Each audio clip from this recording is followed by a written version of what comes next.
Welcome back to Little Orphan Annie and the $1 Million Formula.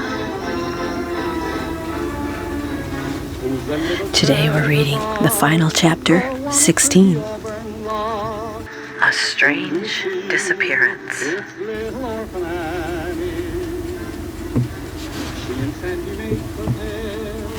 Good morning, Mr. Slug. A hireling saluted the big man as he approached the armored door to his treasure room. See that I'm not disturbed, understand? Snapped Slug. Yes, sir. Slug was soon gloating over his gold as he mused, millions and millions, all reduced to a size that can be carried in 2 handbags and to a form that can be spent in any country.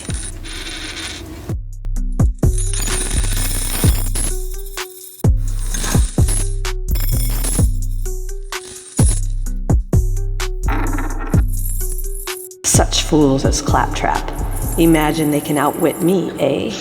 He went on as he began to pack his wealth into 2 leather traveling bags. Rob me, would they? Ha! In another hour I shall leave this guarded and impenetrable chamber, and with me in these bags will go my entire fortune. Everything is prepared. There can be no slip-up. 2 weeks from now I shall be installed with my retainers in an impregnable castle in a foreign land. There I'll live as the great robber barons of old. Why not? I am above the powers of any law or man, he boasted. As he spoke, he had no way of knowing that at that very minute, a huge figure stood outside his gate, studying the nameplate on one of the pillars.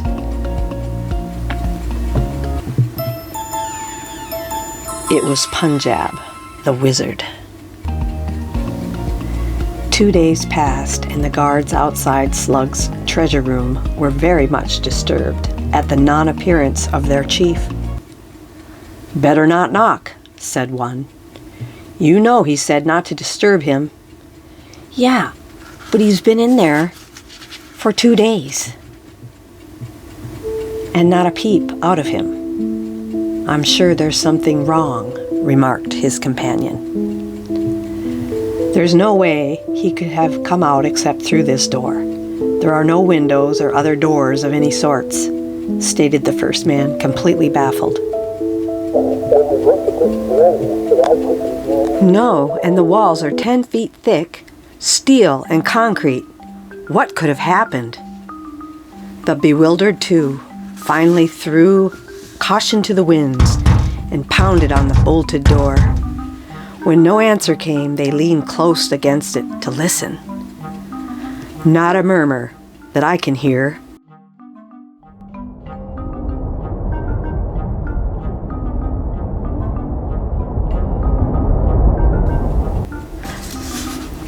There's something fishy about this. I'm getting sort of a chill. Say, I'm gonna get the police.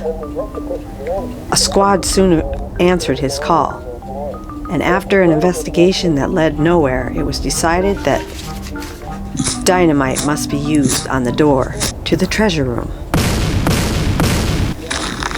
3 charges of dynamite, and the door hasn't even budged, remarked an officer, standing back as the 4th charge was ignited. It'll budge this time, I bet.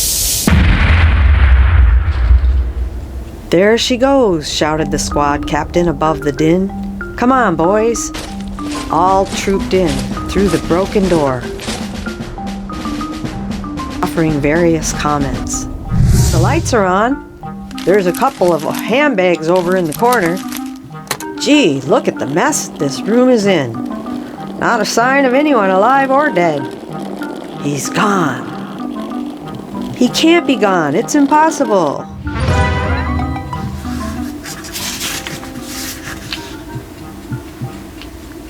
That's the only door, and it was barred from inside.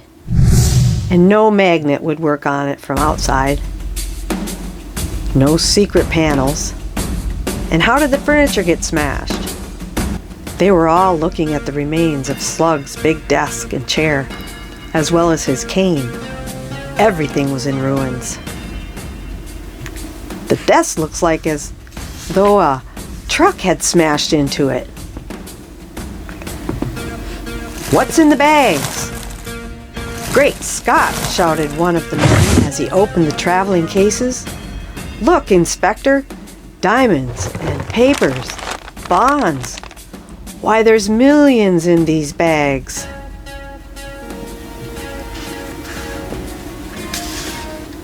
Daddy exclaimed, "Great Scott!" too, as he picked up the evening paper. "What's this? Millionaire vanishes, police baffled. Evidence of terrific struggle. J. Gordon Slug disappears under mysterious circumstances." Probably he just decided to take his money and run, he speculated, as Annie looked at the paper over his shoulder. No, this says he disappeared from his treasure room, which was found securely barred from within. That's funny. "No secret passages?" Daddy added, lowering the paper so Annie could see. "Every inch of room has been checked, and they found his entire fortune in the room, packed in 2 handbags. Evidently, he was all ready to skip the country. But if he had some secret way of escape and used it, he'd have taken that money." Daddy was bewildered. He crumpled the newspaper in his hand as he tried to reason the thing through. His plans went wrong, that's clear. But to vanish from a locked room, that just doesn't make sense. Henry Morgan came in as Daddy lifted his paper again to read further. "Look here, Henry. You've read about it, of course. It's got me stumped. The police department is almost going crazy trying to figure it out, and no wonder." Henry Morgan may have had his own suspicions, but he offered no explanation of Slug's disappearance. Punjab, inscrutable as ever, soon entered the room, where they had gathered to discuss the day's events. The door was guarded by 2 men at all times, Daddy said, still trying to fathom the mystery. "It's too deep for me. Punjab, what's your theory of what became of Slug?"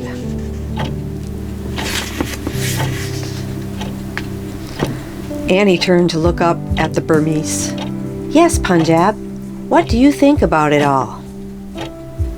Arms folded upon his chest, the giant answered placidly, "Ah, who knows? He was a most evil character. Perhaps he has walked the invisible road to join his comrades about the throne of the Prince of Darkness. Who can tell?"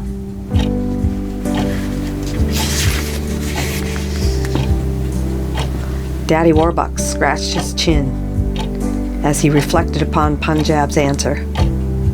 The giant walked quietly from the room, and Daddy and Mr. Morgan went into the library to talk before dinner. As soon as they all were gone, Annie turned to Sandy. "Gee, were you watching Punjab's eyes? Brr. I bet if Slug walked any invisible road, he can thank Punjab for the trip."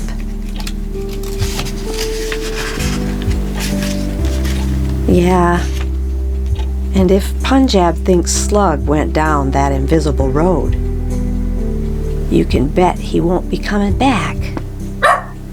agreed Sandy.